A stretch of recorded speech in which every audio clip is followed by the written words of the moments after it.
Welcome to Tim's Workshop out here in the mini shed. Going to continue on with the 1965 VW engine, the 1240 horse. This is going to be the start of the Reassembly series. So let's kind of review where I'm at on this. Like I say, this is just a fun little project. It's not a performance build. This is a refresh on an old 40 horse motor with original parts, except for some new parts that I had to buy. We'll see how the compression is on this thing and how it runs when I get it all together. Hey, if you're new to the channel, please subscribe, leave comments, hit the notification bell if you like. Give me a like, hit the old hand thing, and let your friends and family know about Tim's Workshop on my YouTube. Alright, so let's get going on part one of the reassembly of the 1965 VW motor. So what I have here is I have the con rods, I have the push rod tubes, I got the case studs, I have the push rods over here, I have all the small bolts and nuts and different parts in here. These I went through on the wire wheel and I cleaned them all. And then I have a valve spring compressor to pull the valve springs and get the valves out of the heads. See how bad they are. See how the valve seat looks. Got some valve grind compound. Put that together. I got the rear seal that I bought. I already went through all these already with you, showing the bearings, the new lifters, some lifter holders. This is what I just got. I just got this from AA Performance.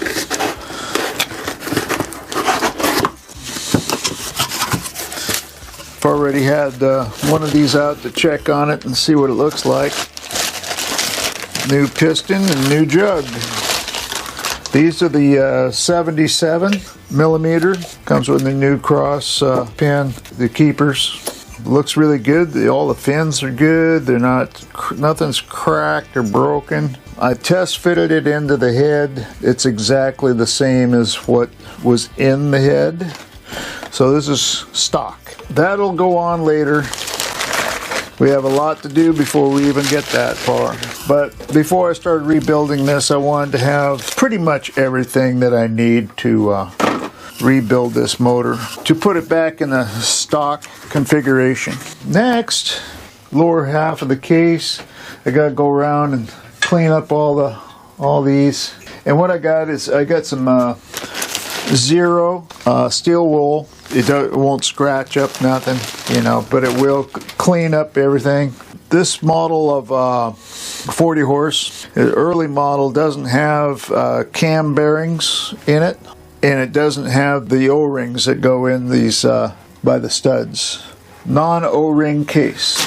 So it's fairly simple to put the short block together. I want to make sure these surfaces are all good and clean before I put the aircraft sealant on it. Over here I have I cleaned these yesterday. I got the rockers, I got the you know, the stuff that's going on the crankshaft, the oil pump cover, oil drain gears for the oil pump. I got all that stuff cleaned up. I think I might just take these apart and really clean them up good before I put them on the motor though.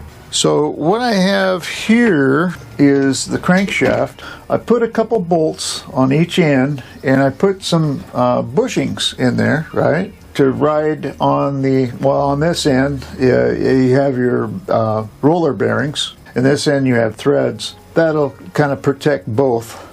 That's what these holes are for. They drill holes in it if it's out of balance. If you have this and you put it in here and it goes all the way down to here by itself without moving it, that means it's out of balance. So you need to take the flywheel and move it to different holes if it'll fit. Sometimes I think they have these things kind of drilled up that they will only go on one way, but I'm not sure. Oh yeah, works good. Looks balanced to me.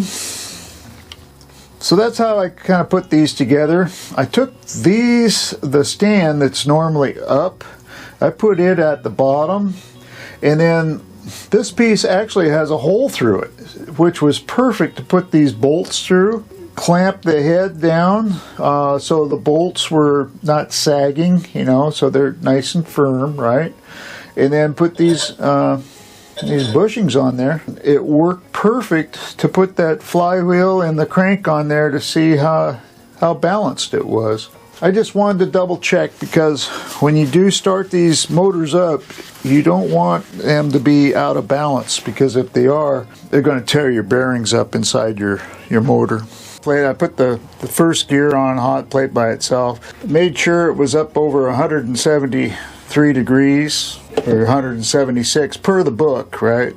And it was way over that. So I got it good and hot. Just put a little bit of oil on my finger, kind of went around it on the where the gear goes on.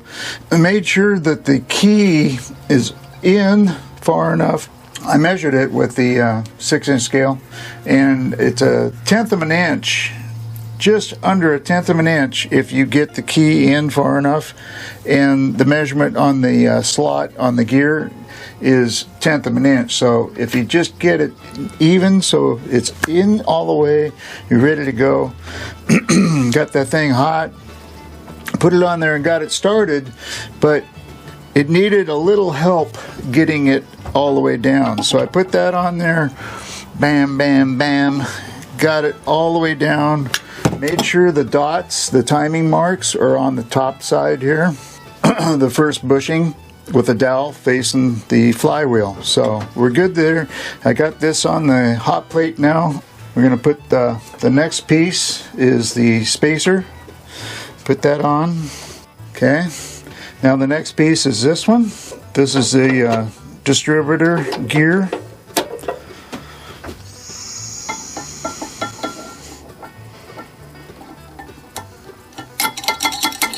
It's on. Turn this off. Next thing goes on is the split pin.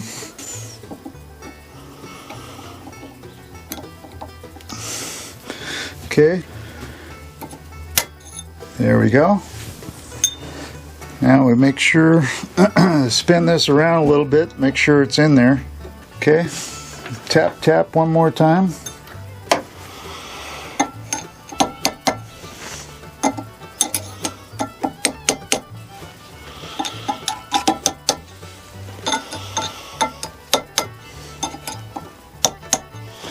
Okay, next is the small bearing. Got to get that on next. So we'll take a little oil, put the oil around there. A little oil on the inside of this. Make sure that the dowel is pointing towards the flywheel, just like the other one. There we go. Pour a little bit more oil on it.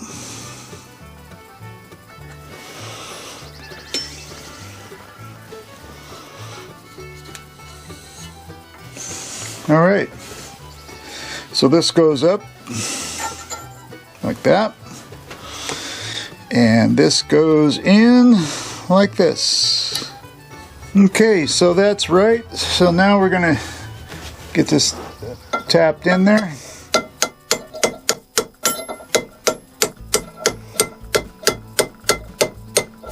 Okay, the pulley recessed area is 80 thou, so I can come out just under 80 thou. I think that's good right there. We're just going to leave it. We got that on. The bearings are on. The bearings move. The gear is all the way on. The spacer, the distributor cam gear, the snap ring, got the splash guard on up the right way. The dish part is on the top. And I think we're good. All right. anyway, this is the first time I've ever done this, so I've watched videos. Everybody makes it look easier than it actually is. I got a hot plate, heated up this thing, but it fought me. But I got it on, it didn't break anything. So that's it for this video. We're going to move on to the next step, which is putting the conrod bearings on and the conrods. I got a scale, and you're supposed to weigh these conrods. There's a certain way the conrods go on too, but I'm going to weigh them because if you have new conrods, if it's over 10 grams difference between the conrods, you're supposed to like grind off a little bit of the overweight on that particular conrod to bring it back down so it's closer to the other conrods. Being these conrods were already on the motor once, they should all be okay, but I bought the scale anyway, and we're going to weigh them and see what the weight of each one is. And also it can determine which one you want on one, which one you want on two, which are opposite of each other, right? And you don't want all your weight on one side, so you want to distribute it. So that's how you pick out which conrod you want, because I didn't mark them you know, as to which one was which on the motor. So we're just going to do it the kind of the original way, like it was a new conrods, and we'll put them on that way.